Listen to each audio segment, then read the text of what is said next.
Вчера чрезвычайное происшествие произошло в поезде, следующем по маршруту Москва-Владивосток, с участием народного артиста России Александра Николаевича Буйнова.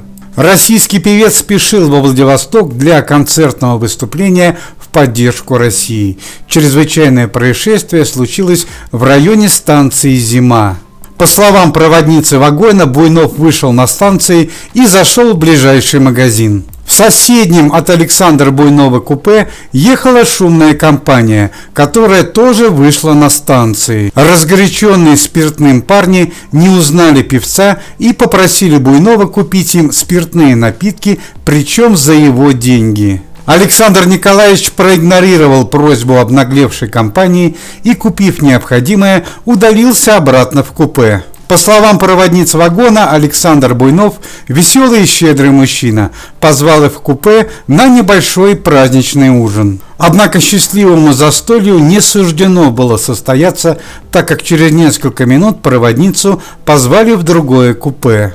Через несколько минут вся в слезах девушка вернулась обратно и рассказала о возмутительном хамстве, которое происходит в соседнем купе. Оказалось, что шумная компания, изрядно приняв на грудь, абсолютно распоясалась, стала приставать к пассажирам вагона и не давала работникам поезда выполнять свои обязанности. Александр Николаевич Буйнов еще в 90-е годы прошлого столетия во время концертной деятельности часто сталкивался с местными бандитами, поэтому подобные ситуации для российского мэтра не являются диковинкой. По рассказам проводниц вагона, они были просто шокированы дальнейшими действиями.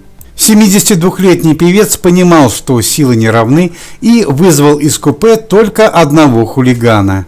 Александр Николаевич в молодости служил в пограничных войсках и до сих пор поддерживает физическую форму. 72-летнему певцу удалось скрутить молодого 25-летнего парня. Далее Буйнов попросил проводниц закрыть купе на ключ. До ближайшей станции хулиганы оказались в капкане. На следующей станции наряд полиции задержал дебоширов, и по некоторым данным оказалось, что среди них оказался опасный преступник, который разыскивался долгое время. На данный момент решается вопрос о присвоении Александра Николаевича государственной награде. Уже завтра Александр Буйнов должен порадовать своей музыкальной программой жителей города Владивосток.